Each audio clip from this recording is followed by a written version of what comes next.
Bismillahirrahmanirrahim. Innal hamdalillah nahmaduhu wa nasta'inuhu wa nastaghfiruh wa na'udzu billahi min shururi anfusina wa min sayyiati a'malina. Man yahdihillahu fala mudhillalah wa man yudlil fala hadiyalah. Asyhadu an la ilaha illallah wahdahu la syarikalah wa asyhadu anna Muhammadan 'abduhu wa rasuluh. Ya ayyuhalladzina amanu taqullaha haqqa tuqatih wa la tamutunna illa wa antum muslimun. Amma ba'du, bapak-bapak, ibu-ibu, saudara sekalian yang dirahmati Allah Subhanahu wa taala, tentu kita bersyukur kepada Allah atas segala nikmat yang kita rasakan, dan yakinlah Allah akan menambahkan nikmat-nikmat tersebut bagi orang yang bersyukur dan bersabar atas segala ujian dan cobaan. Kita berharap Allah menghapus dosa kita dan mengangkat derajat kita, karena syukur dan sabar merupakan senjata ampuh bagi orang yang beriman dalam mengarungi hidup dan kehidupan ini. Dari sisi manapun ya, kita akan dihadapi syukur dan sabar yang pada hakikatnya adalah dari dua sisi, sakit dan sehat ya, kemudian lapang dan sempit. Mudah-mudahan dengan taufik dari Allah Ta'ala tidak salah kita menyikapi kelapangan, bukan dengan kekufuran tapi dengan syukur. Tidak salah menyikapi kesempitan dengan sabar, bukan dengan putus asa dari rahmat Allah. Oleh sebab itu Nabi menyampaikan kekagumannya bagi orang yang memiliki sifat syukur dan sabar. Ajaban li amril mu'min fa inna amrahu kullahu khair wa laysa dzaka li ahadin illa li mu'min. In asabahu sarra'u syakara fa kana khairan lahu wa in asabahu dharra sabara fa kana khairan lahu. Rawahu Muslim. Sungguh menakjubkan ya, orang beriman, karena semua urusan yang dimiliki menjadi kebaikan baginya, dan hal tersebut tidaklah didapatkan kecuali pada orang yang beriman. Jika dia mendapatkan karunia, dia bersyukur dan karunia itu menjadi kebaikan baginya. Jika dia mendapatkan musibah, dia bersabar dan musibah itu menjadi kebaikan baginya. Sehingga apapun yang kita hadapi, para jemaah, yang kita hadapi dilepas dari dua sisi, sehat dan sakit, antara miskin dan kaya, antara lapang dan sempit, tapi semuanya kita bisa mendulang, bisa mengambil manfaat kebaikan-kebaikan dari semua yang kita hadapi, dan itu adalah sifatnya orang yang beriman.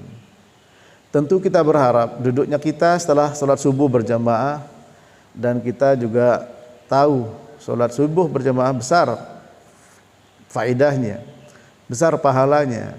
Lalu kita lanjutkan sejenak dalam rangka untuk mendekatkan diri kepada Allah Ta'ala, yaitu mendengarkan ayat-ayat Allah, mendengarkan hadis Nabi sallallahu alaihi wasallam dalam rangka untuk thalabul ilm. Kita berharap salah satu bentuk syukur kita kepada Allah atas nikmat iman, nikmat Islam, nikmat sehat dan nikmat waktu luang. Nikmatani maubunun fihi ma katsirun minan nas as-sihha wal farau. Rawahul Bukhari. Dua nikmat banyak manusia tertipu dengan keduanya.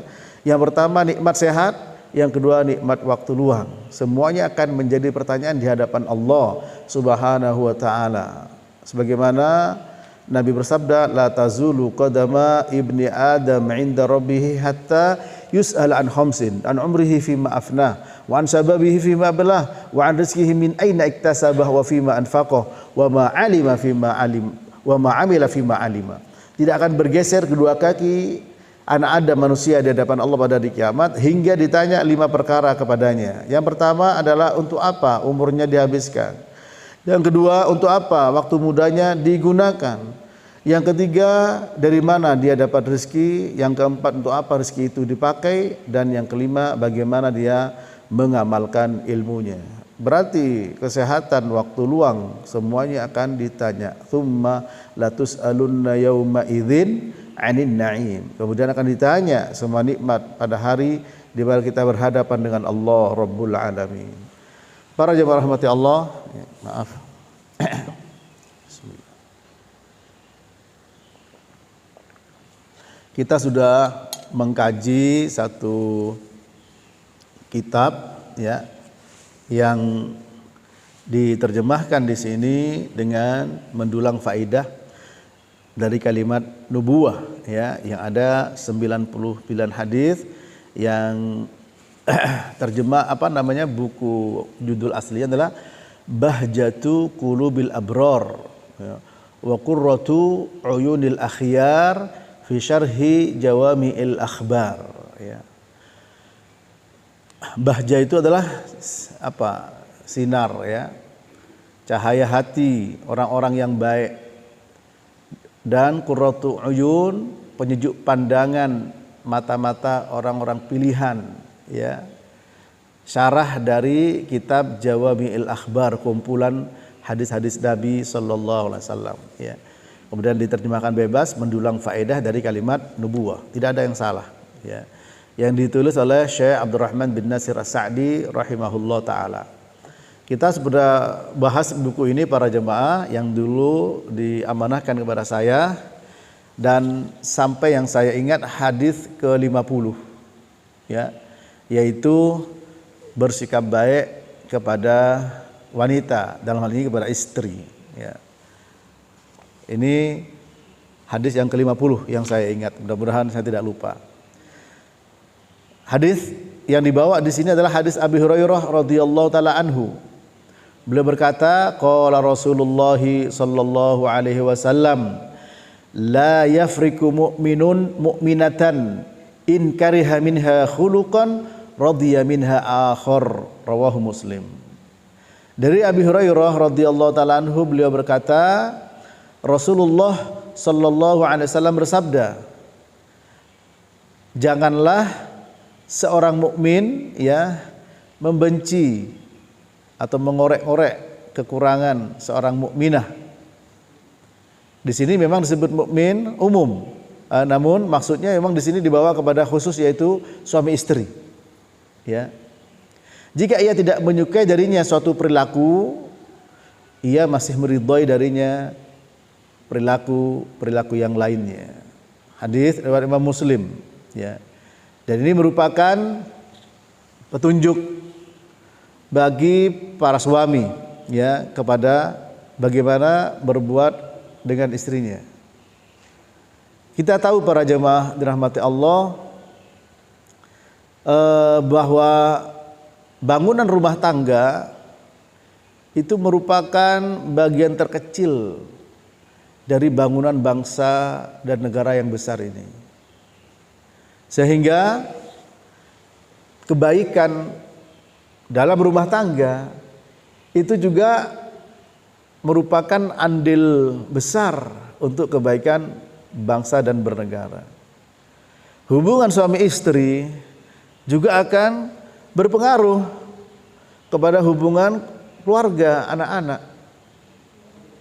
Oleh sebab itu agama kita mengajarkan para jemaah ya untuk membawa kehidupan keluarga ini dengan kehidupan yang baik ya. Dulu sering dibawa, bahkan juga sekarang dalam surat undangan ya, surat Ar-Rum, wa min ayatihi an khalaqalakum min anfusikum azwaja litaskunu ilaiha wa ja'ala bainakum mawaddatan wa rahmah inna fi dzalika laayatil liqaumin yatafakkarun. Dalam surat Ar-Rum ya, ayat berapa itu para jemaah? Masih ingat enggak waktu kawin dulu? Sudah lupa kali ya. Tolong kita lihat ya. Allah Ta'ala berfirman dalam surat Ar-Rum bahwa di antara tanda-tanda kebesaran Allah diciptakan bagi kalian dengan pasangannya ya, dengan pasangannya. Dan ayat ini dijelaskan oleh para ulama bahwa tidak boleh orang kawin sama jin ya, karena pasangan manusia adalah manusia ya. Surat Ar-Rum ayat 21 ya. Di antara tanda-tanda kebesaran Allah diciptakan kalian dengan pasangannya ya. Yang namanya pasangan para jemaah ya, sandal kanan kiri itu. Kalau makan sendok sama garpu mau dipasangin ya.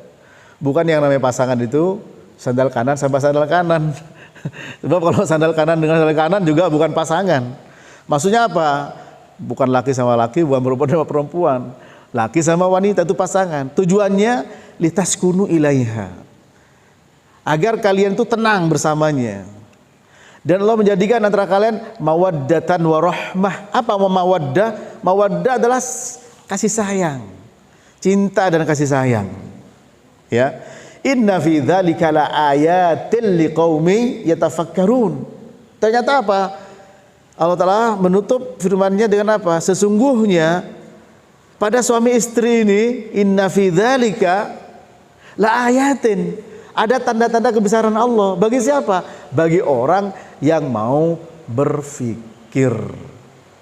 Boleh ke puncak untuk melihat tanda-tanda kebesaran Allah.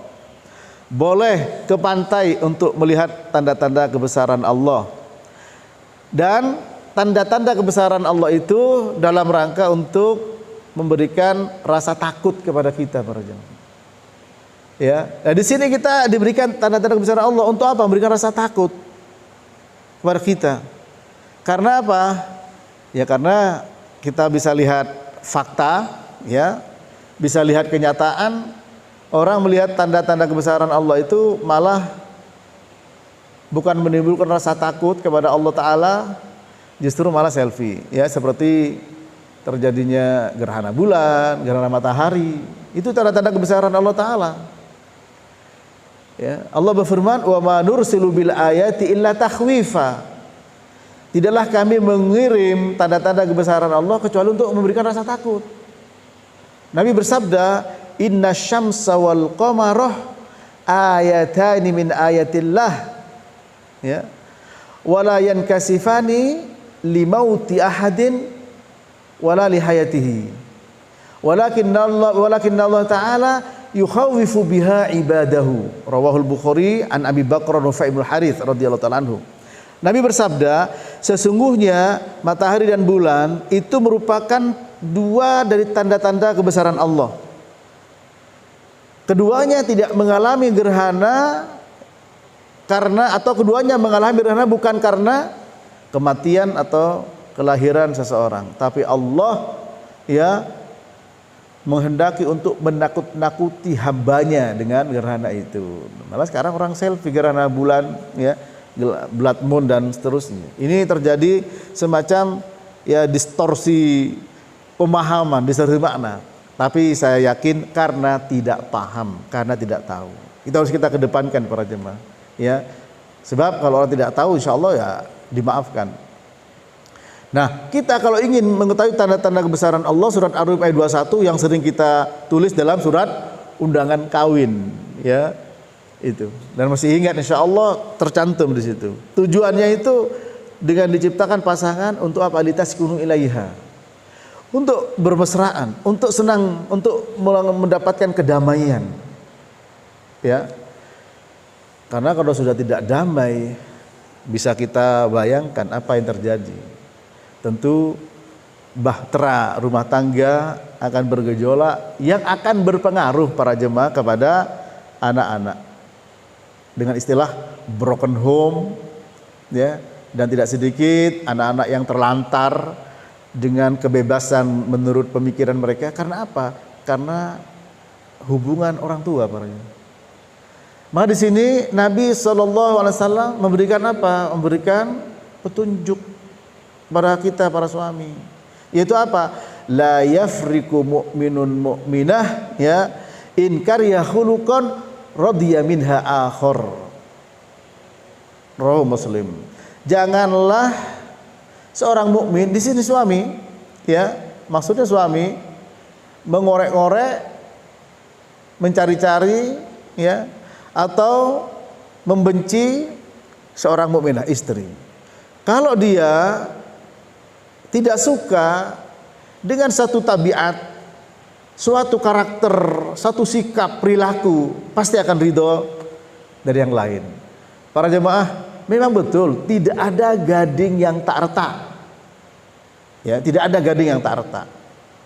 Gading yang mahal pasti ada keretakannya. Tidak mungkin seorang suami yang alhamdulillah sudah sekian punya anak, kalau tidak dibangun di atas kesenangan, kebahagiaan. Kalau tuh ada kekurangan pasti. Ada wanita di dalam masak barangkali kurang, kadang keasinan, kadang hambar, ya. Tapi ngurus anak, masya Allah jago. Ada yang kurang ngurus anak, ngurus suami, melayani suami, masya Allah. Jadi tidak mungkin kemudian kita mendapatkan hal yang sempurna. Kalau kita tidak rela dengan sikap istri dalam satu hal, tentu akan rela dengan yang lainnya. Nah, ini yang mungkin harus selalu menjadi perhatian besar kita para jemaah dan juga kaum muslimin yang lain. Ya, kenapa? Maaf, bukan perceraian tidak boleh. Namun perceraian, ya, ini bukan hadis yang sering dibawa oleh banyak orang sebagai hadis, bukan. Yaitu apa? Abghadul halal indallahi at-talaq. Itu perkataan para ulama, para fuqaha. Ya, sesuatu yang dibenci Allah dari yang halal adalah perceraian. Itu bukan hadis. Ya, itu perkataan para ulama. Dan memang benar. Kenapa? Karena dalam hadis Muslim, hadis Abi Hurairah Muslim, iblis punya tentara di laut. Dia mengirim tentaranya. Setiap tentaranya melaporkan sesuatu, tidak dianggap. Sampai ada yang melaporkan, saya tidak pernah meninggalkan suami istri ini sampai dia bercerai. Ni'ma anta. Diberikan penghargaan ni'ma anta, sebaik-baik tentara kamu. Ni'ma anta. Sampai bisa bercerai. Ini para jemaah. Nah, bukan berarti tidak boleh, ya, yang namanya perceraian. Sahabat bercerai, para ulama, bukan tidak boleh. Namun kalau tidak ada alasan, ya tentu sangat disayangkan. Kalau alasan itu diada-adakan apalagi, atau salah dalam membuat alasan, diantaranya terjebak, ya, kepada hal-hal yang ada pada istrinya yang tidak dia suka, sementara masih banyak yang dia suka. Ego yang berada di situ. Oleh karena itu penulis di sini, ya, karena ini saya kebetulan ada pernah buka buku aslinya, ya. Tentu berharap dulu ketika dibawakan terjemahannya barangkali jamaah juga bisa merujuk atau membawa dan membaca sebelumnya, ya. Di sini disebut oleh penulis bahwa manusia itu terbagi menjadi 3 bagian dalam hal menyikapi istri. Karena menyikapi istri atau menyikapi suami, ya, adalah berkait dengan hak dan kewajiban, ya. Tingkatan tertinggi mereka yang memperhatikan akhlak-akhlak terpuji dan berbagai kebaikan, lalu menutup mata dari keburukan-keburukan secara keseluruhan, kita berusaha melupakannya. Maksudnya, ya, tingkatan tertinggi adalah seorang suami yang barangkali menyadari akan kewajibannya, kemudian mengalah akan haknya. Itu orang yang bijak. Apa kewajiban saya lakukan. Apa hak saya tahu ini hak saya. Ya, ada 10 item. Barangkali 5 yang terpenuhi, 5 belum. Untuk kemaslahat yang besar sudah enggak masalah lah. 5, apalagi 6, apalagi 7, apalagi 8, apalagi cuma 1 yang kurang. Ini para jemaah. Dan ada barangkali tipe-tipe suami yang perfect. Dia tidak ingin, ya, sedikit pun yang luput. Bismillah. Tentu tidak bijak para jemaah. Ya, orang yang bijak adalah orang yang selalu memperhatikan kewajibannya dan mengalah akan haknya untuk kemaslahatan yang lebih besar. Ya, saya bicara begini ya karena sering dapat curhatan dari keluarga, apakah suami atau istri, ya, sehingga berujung pada pintu perceraian para jemaah.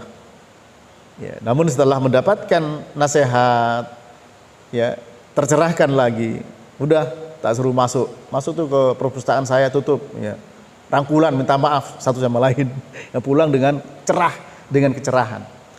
Artinya apa para jemaah? Ya memang begitu, ya. Wa in khiftum shiqaqa bainihima Fab'atsu hakaman min ahlihi wa hakaman min ahliha. Kalau kalian khawatir suami istri cerai, maka apa? Utus hakim, orang yang bijak dari pihak suami dan orang yang bijak dari pihak istri. Nah, ini perlu adanya, itu sudah apa ya? Sudah ujungnya. Ya. Sudah parah kondisi. Tapi sebelumnya mari perhatikan hadis ini sebagai tindakan preventif sehingga masyarakat yang memang unsur paling kecil adalah keluarga. Ini kita harapkan tumbuh generasi-generasi yang memang sakinah, mawaddah, warahmah. Sampai disingkat menjadi samara. Sakinah, mawaddah, warahmah, bukan sakera Pak ya. Samara. Sakinah, mawaddah, warahmah. Itu menjadi semacam ikon atau semacam tagline lah ya. Namun faktanya tidak sedikit yang jauh dari samara. Kenapa nggak pulang Pak? Pulang paling-paling juga rame, juga ribut. Ini mampir ya. Ya kalau mampirnya bener. Kalau nggak bener ya kena judi online.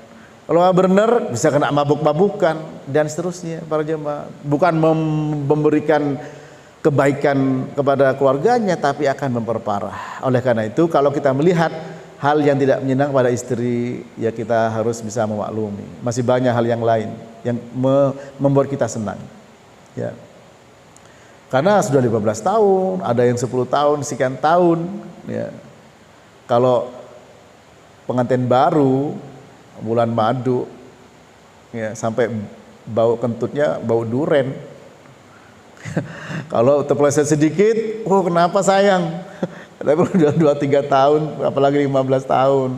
Matamu di mana? Nah ini barangkali perlu para jemaah untuk apa ya?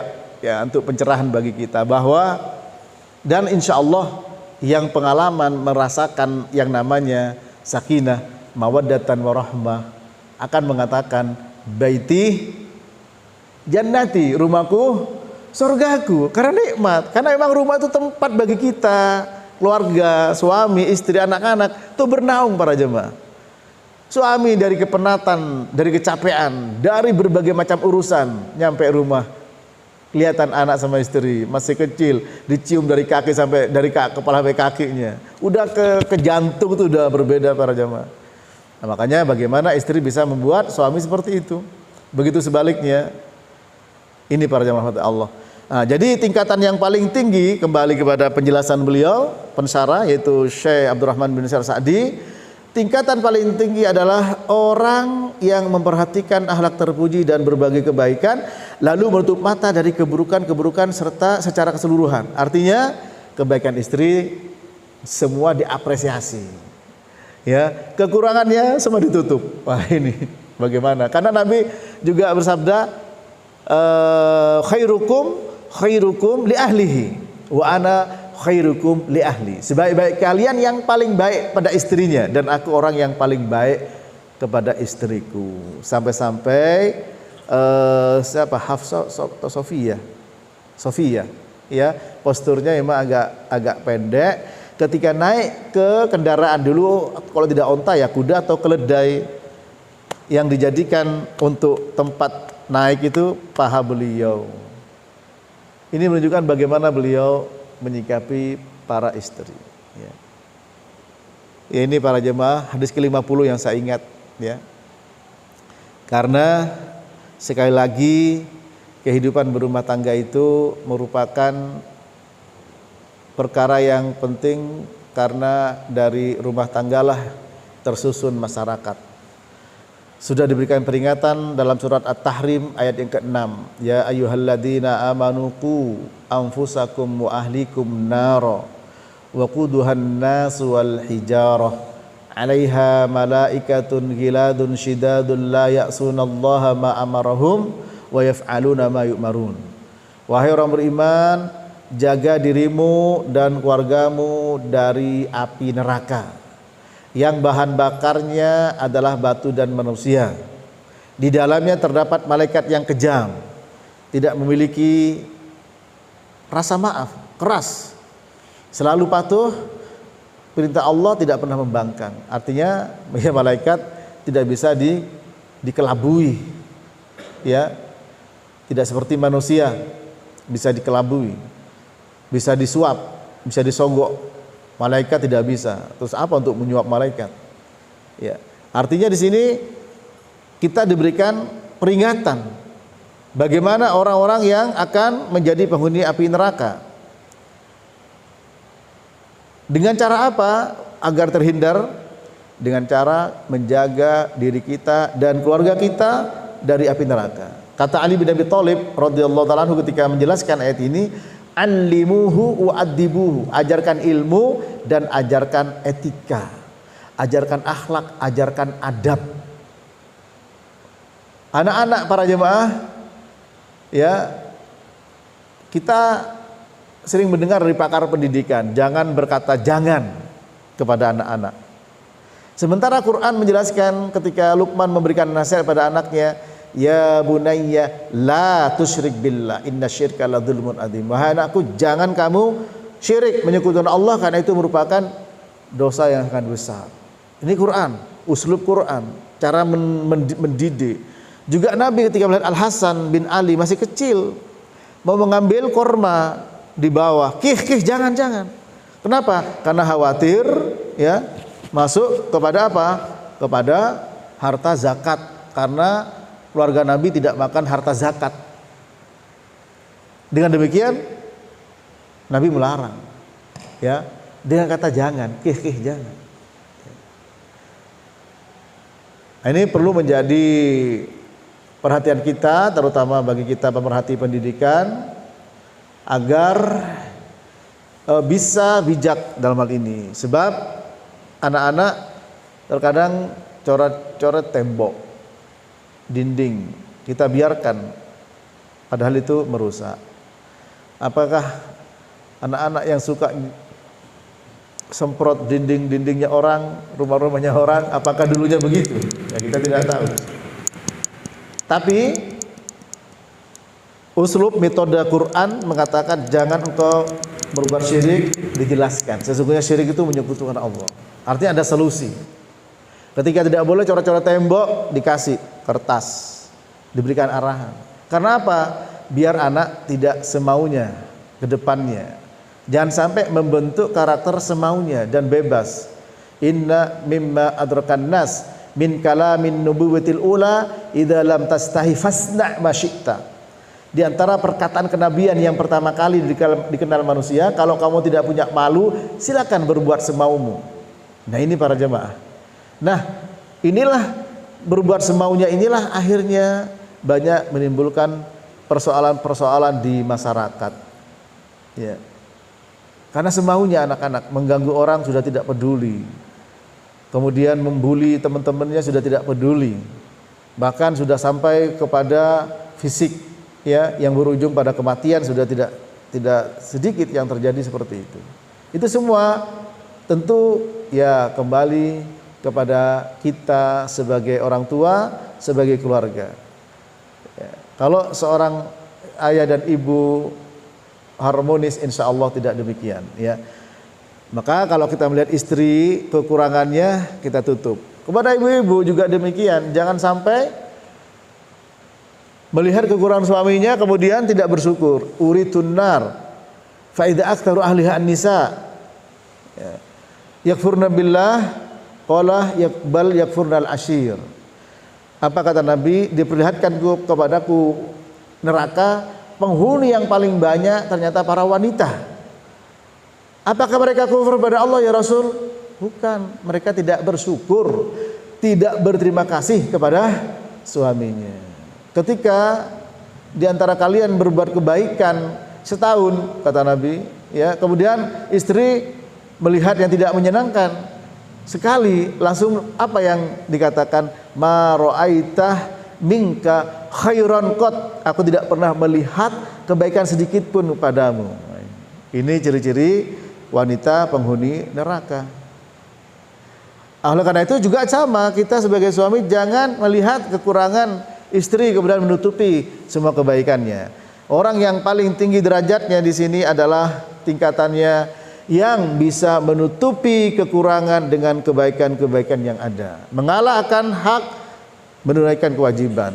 Yang paling rendah mereka yang paling sedikit mendapat taufik keimanan dan akhlak terpuji. Mereka ini adalah orang-orang yang membalikkan kondisi di atas. Mereka mengabaikan berbagai kebaikan bagaimanapun besarnya, lalu memajang keburukan-keburukan di depan matanya, dan terkadang ditambah-tambah, diperluas dan ditafsir dengan dugaan-dugaan, ya, prasangka dan berbagai kemungkinan, sehingga yang sedikit menjadi banyak seperti realita yang ada. Artinya yang paling rendah itu menutupi semua kebaikan dengan satu keburukan. Ya. Nah, adapun yang tingkat pertengahan, yang objektif, ya, mana yang salah, mana yang benar. Kemudian meluruskan yang salah dan mempertahankan yang baik. Ini para jemaah rahmati Allah. Ini semua adalah berhubung atau berkaitan dengan interaksi antara suami dan istri. Ya.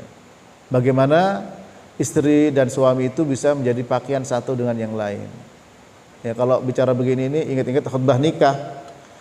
Ya, bagi ustadznya, bagi antum ingat-ingat nikahnya, mau nikah lagi. Para jemaah, nah Allah berfirman, antum libasul lakum, ya, hunna libasul lakum wa antum libasul lahun. Mereka para istri itu ibarat pakaian bagi suami, suami juga ibarat pakaian bagi istri. Kalau kita lihat apa fungsi pakaian, ya banyak. Untuk melindungi kita para jemaah dari panas, dari dingin. Termasuk juga melindungi kita dari aurat, dari aib, kekurangan. Tidak mungkin para jemaah ketika sang suami berangkat dari kantor misalkan, jangankan sampai berjalan atau berjalan olahraga misalkan, celananya sobek, kemudian istrinya manggil orang-orang, lihat tuh, ya, suamiku celananya sobek. Tidak mungkin. Pasti seorang istri terburu-buru lalu merangkul suaminya dari belakang, pas pulang, celanamu sobek. Kenapa? Karena melindungi. Jangan sampai istri membeberkan suami di depan orang, bukan hanya satu RT yang tahu, tapi satu RW. Begitu pula suami membeberkan kekurangan istrinya di kantor sampai ke atasannya, ke bawahannya, semua pada tahu. Semua harus saling melindungi para jemaah. Nah, di sini adalah, ya, yang disampaikan hadis di sini bagaimana mengantisipasi agar suami istri bisa saling memahami, ya. Ta'aruf, saling kenal dulu. Setelah itu tafahum, saling memahami, saling memaklumi. Setelah itu ta'awun, saling kerjasama satu sama lain. Setelah itu adalah yaitu takaful, saling mengcover satu sama lain. Yang terakhir adalah tadafu, saling membela satu dengan yang lain. Karena perceraian tidak sedikit terjadi dengan sebab pihak ketiga, tidak sedikit, ya. Sehingga kalau ibu-ibu salah curhat kepada orang atau juga bapak-bapak salah curhat, jadinya bukan kebaikan, malah tambah parah.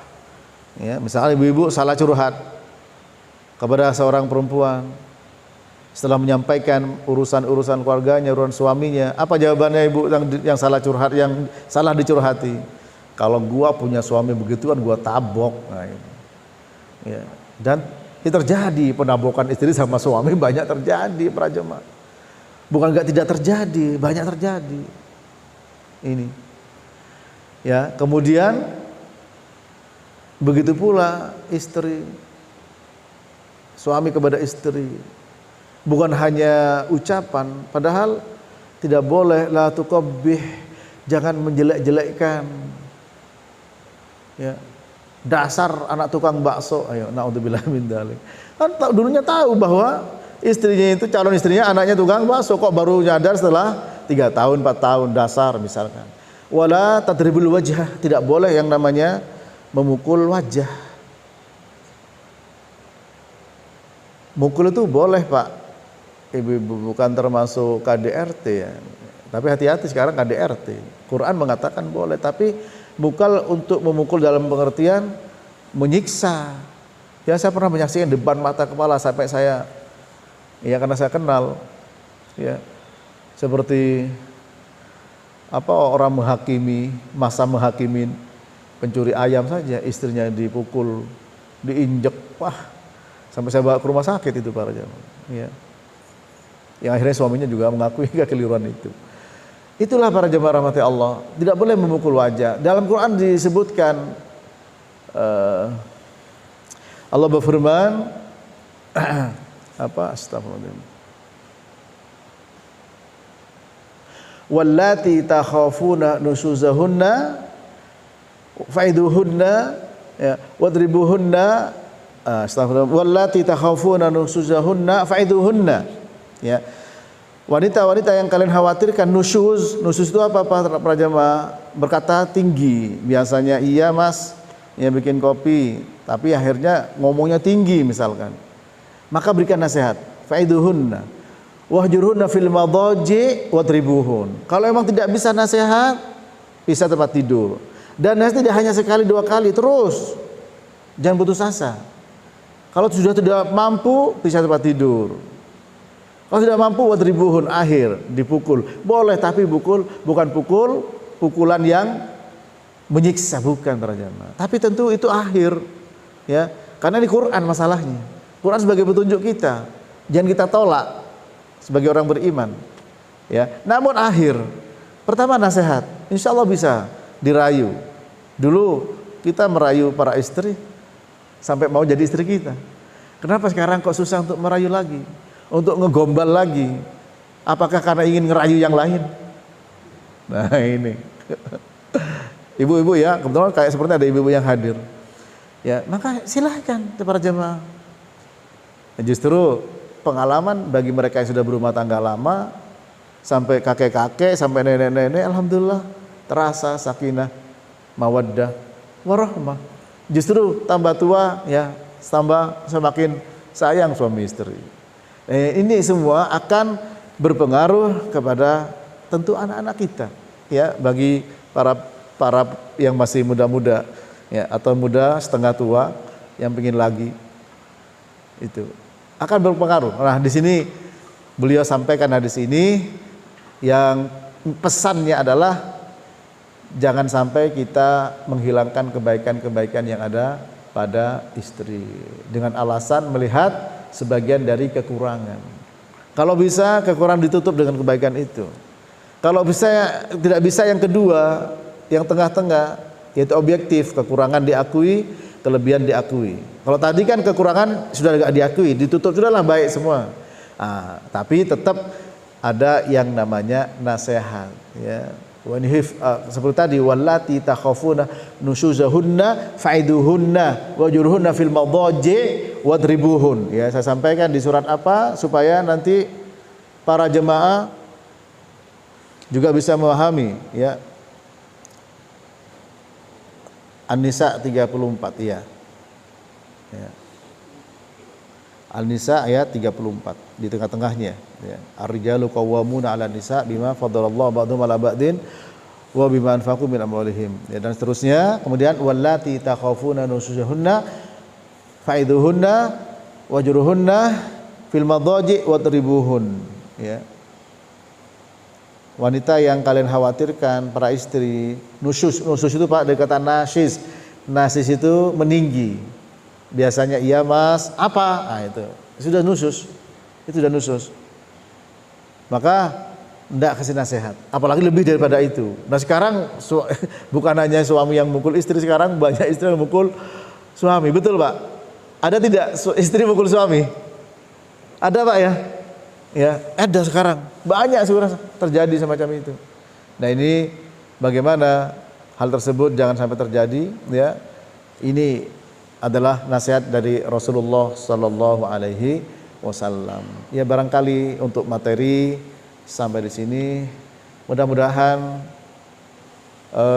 harapan untuk mendapatkan keluarga yang sakinah, mawaddah, warahmah dibangun di atas pondasi agama, bukan hanya semata-mata dibangun di atas kecintaan karena dunia. Karena Allah berfirman, ya ayyuhalladzina amanu inna min azwajikum wa auladikum aduwwan lakum fahdharuhum.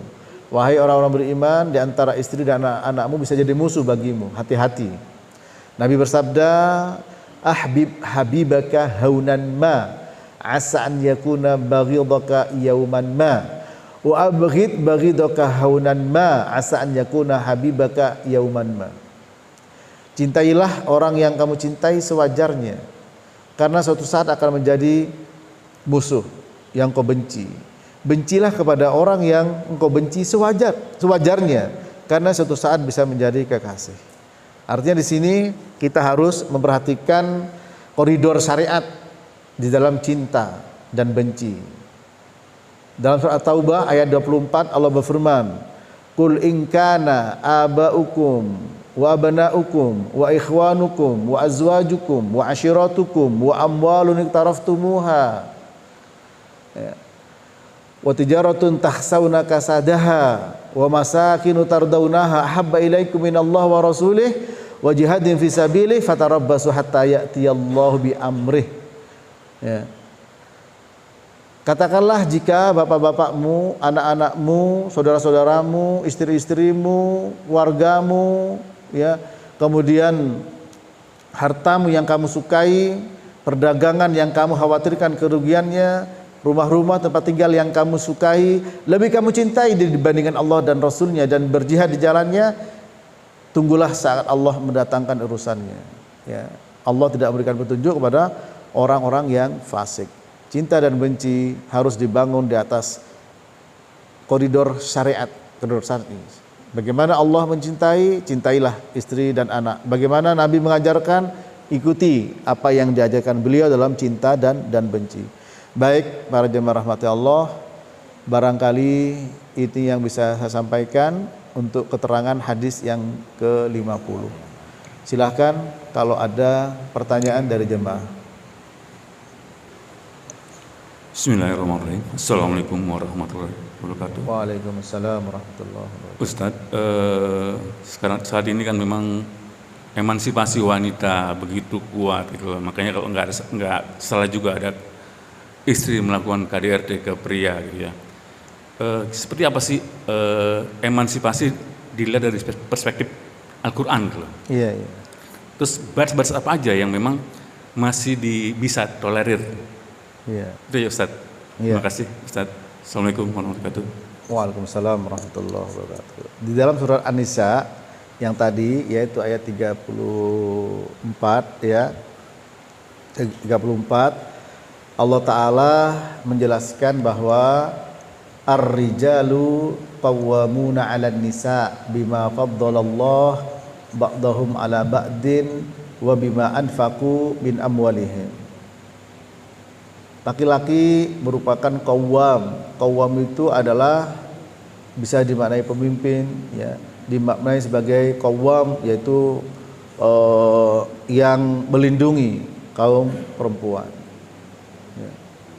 Dengan sebab keutamaan satu di atas yang lain dan dengan sebab harta yang dinafkahkan. Wa bima anfaqu min amwalihim, ya. Nah, ini kita semua sepakat, bahkan siapapun wanita kalangan terpelajar atau tidak, mereka yang feminin atau yang katakanlah yang memiliki gaya hidup semaunya, tetap dia mengakui bahwa laki-laki itu harus memberikan nafkah. Itu diakui. Hatta seorang wanita yang punya gaji gede, ketika giliran suaminya barangkali dihadapi ujian, bangkrut usahanya atau di PHK dari pekerjaannya, pada titik tertentu, ya, apalagi banyak faktor yang menyebabkan ke sana, nuntutnya apa? Kamu gak ngasih nafkah, kamu numpang, gitu kan itu. Ya. Nah, akhirnya apa? Ini mukadimahnya bahwa kewajiban suami. Nah, kemudian banyak orang kaum wanita atas nama emansipasi wanita untuk kemudian membebaskan dirinya mencari nafkah. Ya. Apakah karena kekurangan, merasa kurang dari suami, atau memang merasa punya kemampuan?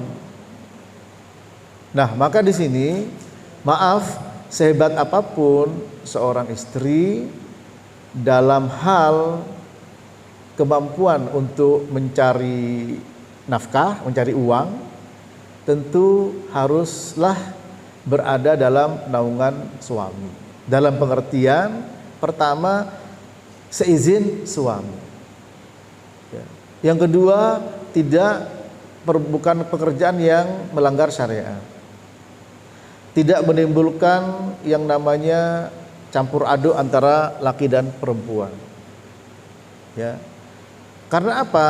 Tidak sedikit selingkuh terjadi antara teman kantor. Ada tidak Pak begitu itu? Kira-kira perselingkuhan di kantor itu ada tidak? Ada Pak ya? Maksud saya sebagai ini bukan dugaan saya, tapi memang ada, ya. Seperti itu. Nah, ini jadi seizin suami, kemudian tidak menimbulkan fitnah ketika keluar rumah. Itu yang perlu diperhatikan. Batasan bagi seorang wanita untuk emansipasi, dan tentu tidak melupakan kewajiban dia sebagai seorang ibu. Nah, itu bagaimana ini menjamak semuanya ini? Ya. Tentu adalah peluang-peluang, tentu ada, bukan tidak boleh. Ya. Tapi dengan satu, seizin suami, tidak menimbulkan fitnah dan tidak terbengkalai urusan rumah tangganya. Ini bagaimana bisa terjadi, ya? Itu batasannya. Izin suami, pekerjaannya tidak ada pelanggaran syariat di sana, baik apa yang dikerjakan maupun suasana pekerjaan. Misalkan, maaf nih para jemaah, ya, saya yakin ibu-ibu yang ke kantor pakai minyak wangi juga banyak nggak tutup auratnya, dan dia muslimah, dan itu banyak kesalahan, ya. Dan ini memang berat untuk disampaikan, harus dengan cara yang bertahap, akan kesadaran, karena memang masih banyak yang belum paham masalah itu. Ya pernah ada seorang wanita baca Quran bagus, ya, tanya masalah jilbab sama saya.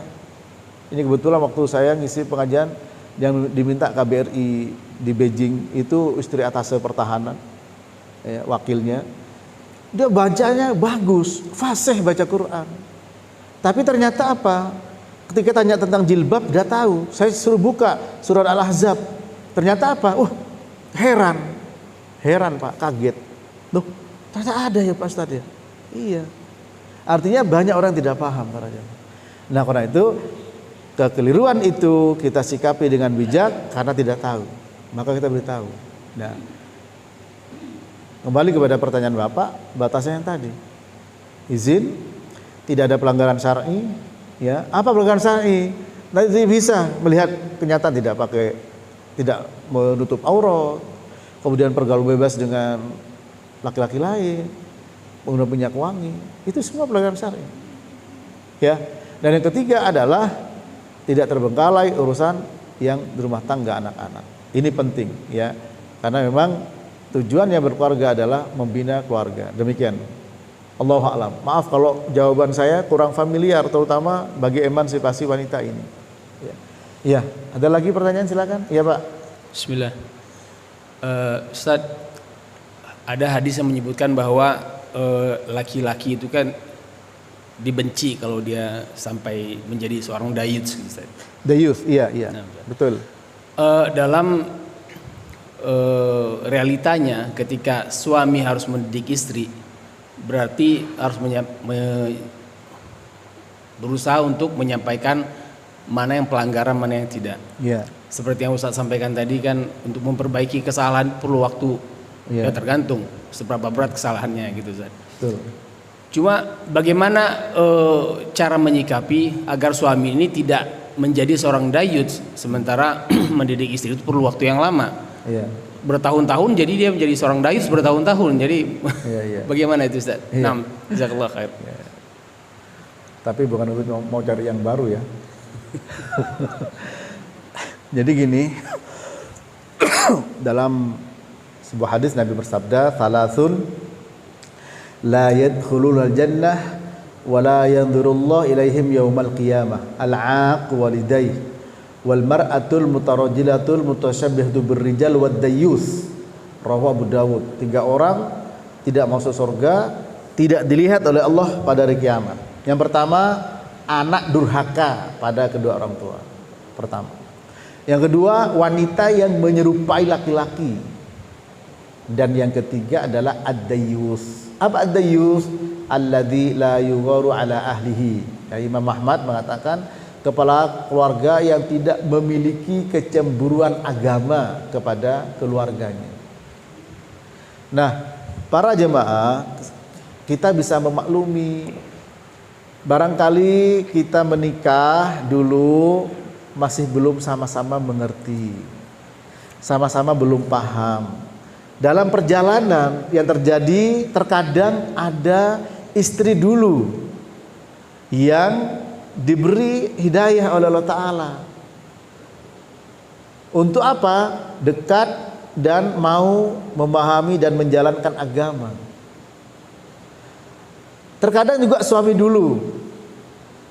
Alhamdulillah juga ada dua-duanya. Sampai-sampai ada ibu-ibu dulu pernah tanya saya, ya, dalam suatu kajian, ya Ustadz, alhamdulillah saya lebih dulu mengenal, ya, dan mau mengkaji agama ini.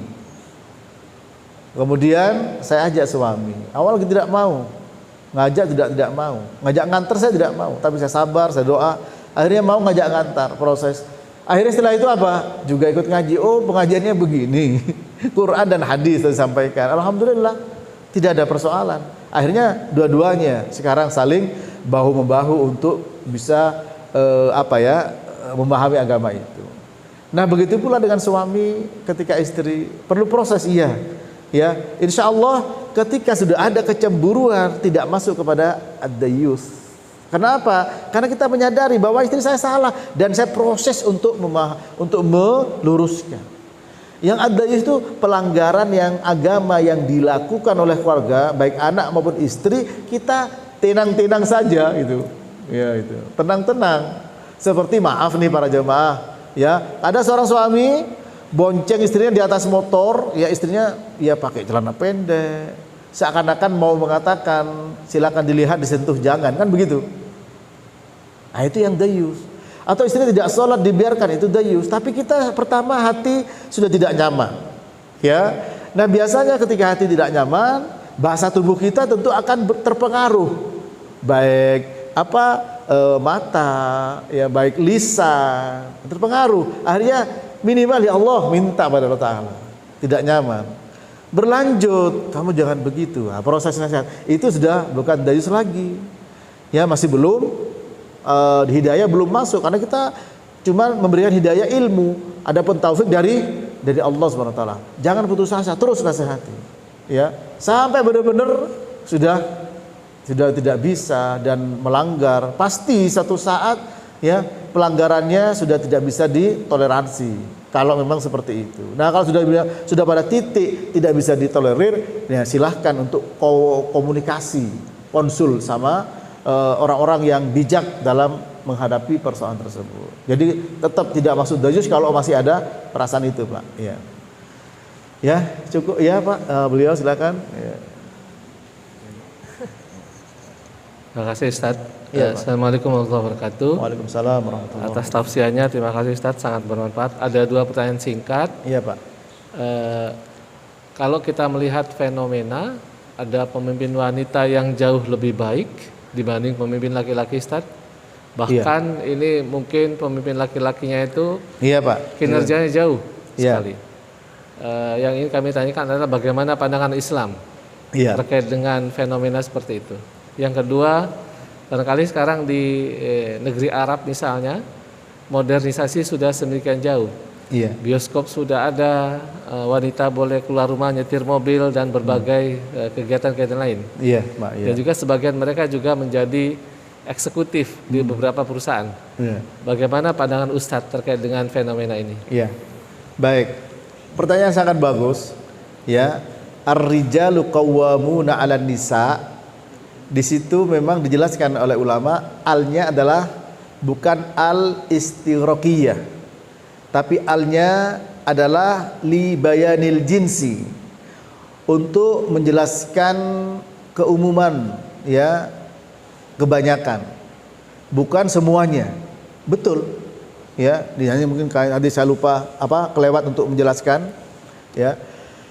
Keumuman ya, bahwa ar-rijalu qawwamuna 'alan nisa. Seperti ar-rijal khairun minan nisa. Laki-laki lebih baik daripada perempuan. Untuk menjelaskan libayanil jins. Ya, menjelaskan jenis.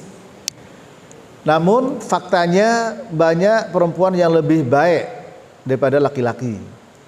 Nah, ini. Nah, di sini misalkan ya, seorang di zaman sahabat Aisyah radhiyallahu taala anha, beliau masuk ranking kedua dalam meriwayatkan hadis dari Nabi. Setelah Abi Hurairah 7.000-an hadis, Aisyah 5.000-an hadis. Murid-muridnya Masruq di antaranya. Masruq laki-laki. Ya meskipun tetap ada batasan. Nah, sini batasannya yang harus diperhatikan. Nah, kemudian kalau dicontohkan sekarang terjadi di Timur Tengah, di Arab, terutama barangkali Saudi Arabia itu bukan kiblat kan begitu. Bukan semata-mata jadi kiblat. Yang kiblat kita adalah Quran dan Sunnah. Selama sesuai dengan Quran dan hadis, ya itu yang kita ambil.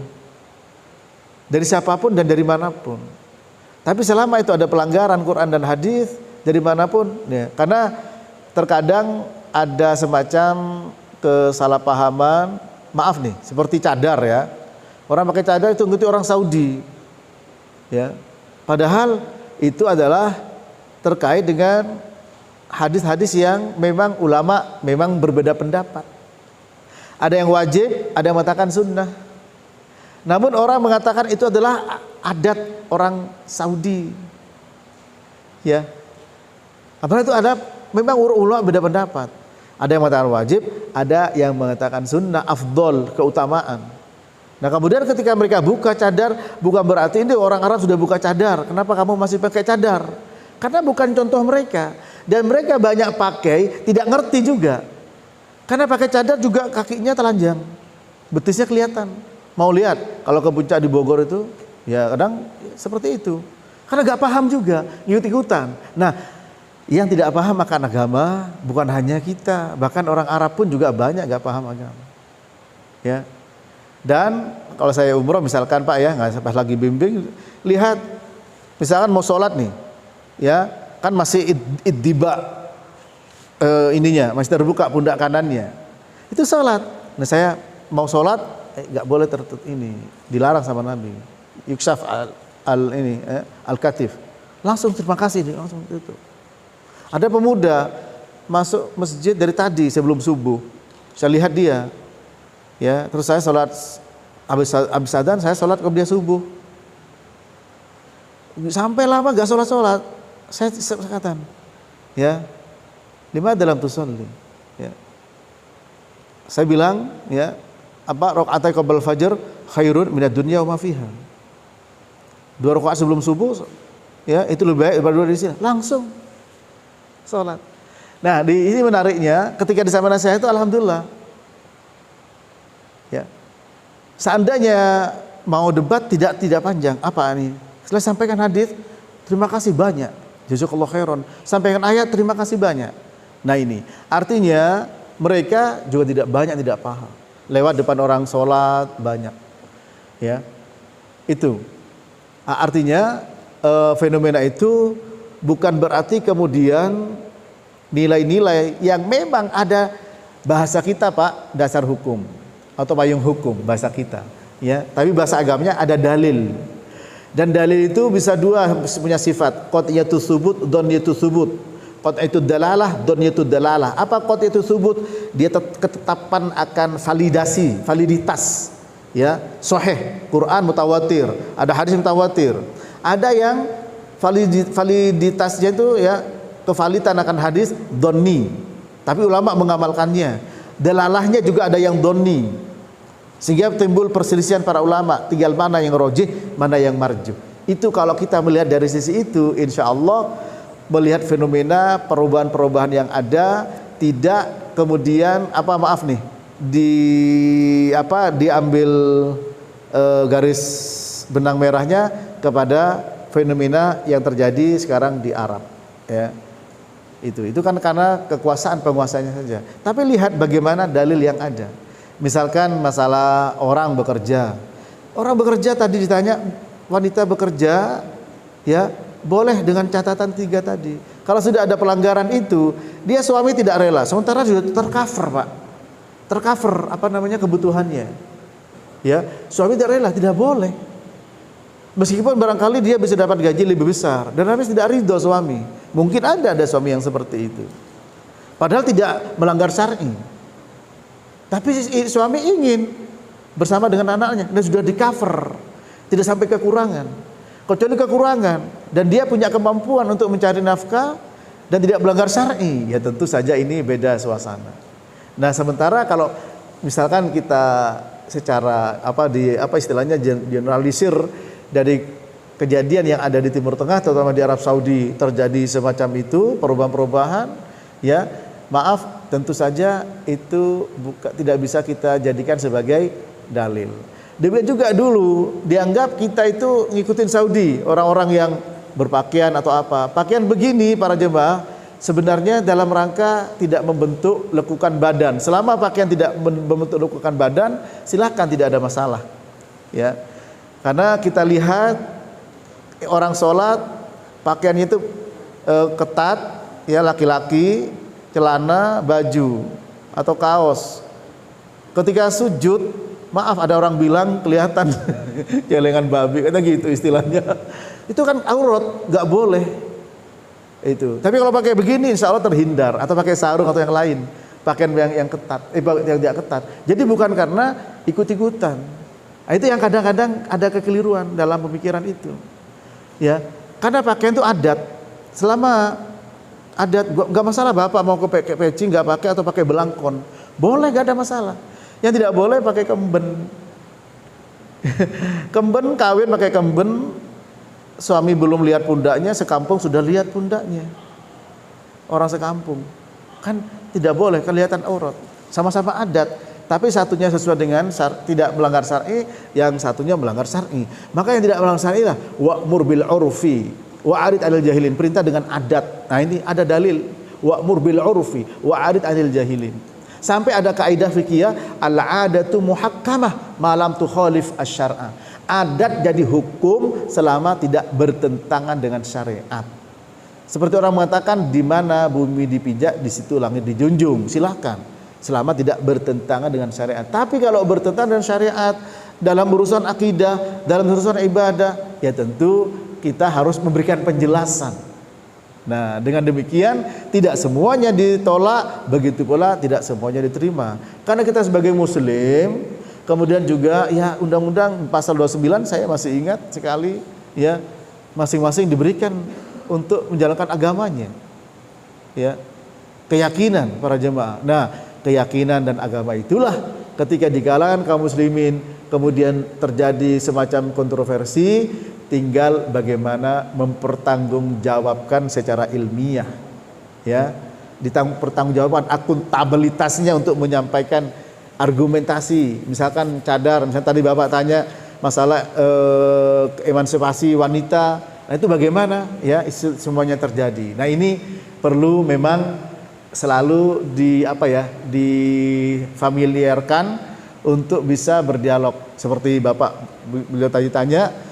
Artinya di sini kesimpulannya bukan Timur Tengah, apalagi Arab Saudi, atau terutama Arab Saudi yang menjadi kiblat, bukan. Ya, kenapa barangkali kok ada kesamaan sampai ada orang tuh lihat Saudi nggak gitu-gitu amat, sampai ada yang begitu. Saya pernah ketemu sama orang Saudi, Arab Saudi nggak gitu-gitu amat. Ya karena tidak ngerti, Pak. Tinggal kalau menurut saya yang adil apa persoalannya, ya.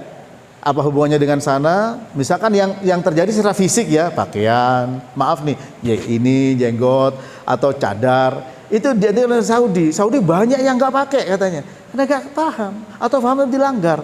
Tinggal persoalannya adalah adakah di situ dalilnya, apa argumentasinya. Nah itu, ya. Adapun kemudian stigmatisasi karena di sini yang pakai begitu kesannya eksklusif, atau yang pakai begitu kemudian terjadi pengeboman, itu oknum para jemaah. Yang itu juga salah. Ya, barangkali bijaknya apa persoalannya, ya, apa masalahnya, baru kita akan bahas. Kalau misalkan contoh cadar, bukan kan ikutin Saudi, karena warna gelap, tidak harus hitam memang, bisa coklat, bisa merah, bisa hijau, bisa biru. Ya, ini udah sangat jauh mendalam nanti pembahasannya. Bisa kita membahas secara argumentatif. Karena tadi ketika Saudi, maka akan banyak turun mungkin masalah-masalah yang lain, persoalan yang sifatnya nanti bisa dibahas secara ilmiah. Nah, secara ilmiah di sini tolok ukurnya, standarnya, parameternya Quran dan hadis. Nanti akan ketemu di situ ini perkara yang memang disepakati ijma, atau ketemu di situ ini memang perkara yang diperselisihkan. Ulama beda pendapat, bisa ini, bisa itu. Tapi yang kuat ini, yang lemah ini, itu bisa. Nah ini, mudah-mudahan, terima kasih Pak, ini menginspirasi kita untuk bicara lebih lebih lapang, ya, lebih luas dalam pengertian sandaran kita itu tentu bukan sebuah negara, tentu bukan sebuah personal, sebuah komunitas, tapi yang menjadi sandaran kita adalah Quran dan hadis. Ya, kemudian nanti hasilnya ada perkara yang memang ulama ijma sepakat, tapi ada orang yang tidak paham. Ada perkara yang memang diperselisihkan berbeda, orang tidak paham. Ya, nah menyikapi perbedaan ada caranya, gitu.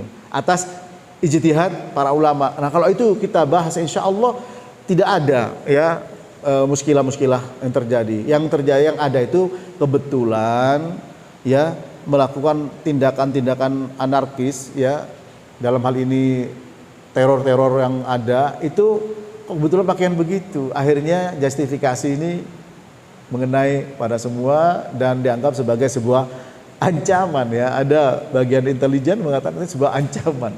Tapi kalau kita coba bicara dialog, ya, insya Allah tidak akan terjadi seperti itu.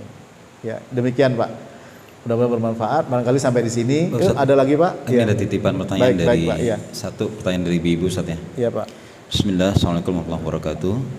Ustaz, apakah jika seorang istri pergi ke luar kota atau ke luar negeri ya, tanpa mahramnya ya, dan mendapat izin dari suami, apakah suami ikut bertanggung jawab atas dosa jika memang itu berdosa? Iya, iya. Atas dosa istrinya, Ustaz. Iya Pak, Masya Allah, barakallahu fiik. Adapun safar, ya, Nabi bersabda, la tusafir al-mar'a illa ma'a dhi mahramin. Tidak boleh seorang wanita safar kecuali bersama dengan mahramnya. Tentu kalau pergi ke luar negeri tidak bisa dibantah lagi bahwa itu adalah safar, ya. Bahkan ketika ada seorang suami laki-laki di zaman Nabi kena kewajiban untuk berjihad, lalu Nabi tahu istrinya mau haji, Nabi menyuruh untuk mendampingi istrinya yang haji, meninggalkan kewajiban jihad. Di saat Nabi minta itu wajib, ya, tidak mungkin Nabi menyuruh untuk meninggalkan yang wajib untuk melakukan yang lain, kecuali yang lain itu juga hukumnya wajib. Nah ini, nah, apakah berdosa? Ya iya Pak, berdosa. Ya, enggak, suami saya ridho kok. Betul, tapi Allah tidak ridho. Nah, sementara haqqullah aula bil wafa. Haknya Allah tentu lebih utama ditunaikan. Ya, baru manusia. Allah dengan orang tua, ya Allah Ta'ala. Orang tua melarang kita sholat, enggak boleh. Orang tua nyuruh kita untuk syirik, enggak boleh kita taati. Wa in jahadaka an tusyrika bima laisa laka bi'ilm fala tutihuma wa sahibhuma fid dunya ma'rufa. Kalau orang tua kamu maksa kamu untuk melakukan kesyirikan yang kau tidak ngerti ilmunya, jangan taati keduanya. Wa sahibhuma fid dunya ma'rufa. Dan ingat, tetap berbuat baik kepada keduanya dalam kehidupan dunia ini.